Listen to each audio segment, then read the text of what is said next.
Hey preteens, it's time for another midweek lesson.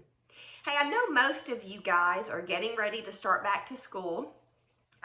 Some of you may be beginning this week. Some of you maybe have already started this week. I know the majority of you guys are beginning on Monday. And you know, a new school year is sometimes difficult enough, but because we have been out of school for so long this time, you guys may have a little bit more difficult of a time to adjust. I know some of you may have some concerns. Some of you may be scared. The uncertainty of it all is definitely something that is weighing on most everyone's minds. So I just want to encourage you. I want you to know that God is with you every step of the way. And you alone can choose how this school year is going to go. So I pray that you guys are walking with Jesus. I pray that those around you can see Jesus through you, through your words and through your actions. I want you to go out there, get ready for a great school year and make it the best that it possibly can be. I know you guys are doing it, and I just want you to know that Miss Leah is praying for you guys every step of the way, okay? This week we are going to talk about Zechariah and actually the birth of his son, John the Baptist. If you'll remember from last week, we talked about how, God had, throughout the entire Old Testament, God had spoken to his people through prophets. And then the last time he spoke to them, he told them that I'm going to send a Savior, and someone will come before him that will go out and spread the news and let people know that the Savior is here.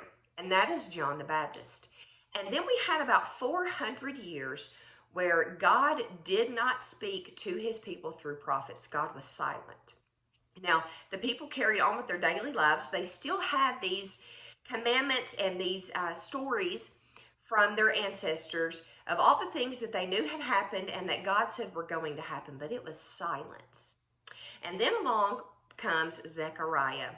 And Zechariah was a priest. And at this time, King Herod had taken over Judea and the surrounding areas. And to get in good with God's people, he had taken the temple that they had previously built and he replaced it. He used 10,000 workers and built this fabulous temple for God's people. And the priest would take turns going into the throne room and speaking to God. And Zechariah was one of these priests. He went to the temple about twice a year. And on this particular time, he was chosen to go into the throne room.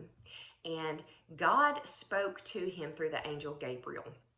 Now, Zechariah and his wife Elizabeth were very old at this time, and they didn't have any children. And to be quite honest, they were, it was something that the people around them kind of, whispered about, spoke behind their backs, why hasn't God blessed them with a child? What have they done? What's going on here? Well, the angel came to Zechariah and told him, Elizabeth is going to have a son, and you guys are going to name him John. And Zechariah was a little surprised by this. And his initial reaction was, are you sure about this? We're awfully old to be having children. And because he questioned what God had told him, God made it to where he could not speak. And Zechariah is actually going to go through this whole time until John the Baptist is born, and he's not going to be able to say a word. Now, was it a punishment for his doubt? Yes. But it also, God used that punishment as a sign to other people that it was obvious to them when Zechariah walked out of there and he couldn't speak, they knew that he had actually heard from God. They knew something big had happened in there. Now, Zechariah's wife, Elizabeth, was actually related to Mary, Jesus's mother. And if you guys remember from hearing about the story of Jesus's birth and his life, when Mary found out she was pregnant, she actually went to live with a relative of hers, Elizabeth, for about 3 months of that pregnancy. This is the same Elizabeth, okay? So Mary is Jesus's mother. Elizabeth is John the Baptist's mother. So once again, we're seeing how God has orchestrated this whole thing. He told his people a Savior is coming, and someone will come before him to let the people know that the Savior is here. He used his relative, John the Baptist, to do that. In Luke chapter 1, starting in verse 57, it says, "When it was time for Elizabeth to have her baby, she gave birth to a son. Her neighbors and relatives heard that the Lord had shown her great mercy, and they shared her joy. On the 8th day, they came to circumcise the child, and they were going to name him after his father, Zechariah." So the people, the priests and stuff who came to circumcise him, they wanted to name him Zechariah like his father. But his mother, Elizabeth, spoke up and said, "No, he is to be called John." And they said to her, "There is no one among your relatives who have that name." Then they made signs to his father to find out what he would like to name the child. So Zechariah at this time still couldn't speak, and the priests are like, "Look, your wife is saying to name him John. What do you say about it?" And Zechariah, he asked for a writing tablet, and to everyone's astonishment, he wrote, "His name is John." Immediately his mouth was opened and his tongue was set free, and he began to speak, praising God. All the neighbors were filled with awe, and throughout the hill country of Judea, people were talking about all these things. Everyone who heard this wondered about it, asking, "What then is this child going to be?" For the Lord's hand was with him. So Zechariah was not able to speak through this whole pregnancy, and when John was born at 8 days old, when they came to circumcise him, this series of events, Elizabeth saying, "No, I want his name to be John," the priest saying, "Why? There's no one in your family named John." And that was very unheard of back in the day. You typically named your children family names. And so then they went to Zechariah. "What do you think his name should be?" And Zechariah wrote down, "His name is John." And then Zechariah's mouth was open and he was able to speak again. So this was a way that God, it was a sign to everyone around them that something special was happening here. John was not just your typical baby. God had big plans for him. God had orchestrated this whole thing.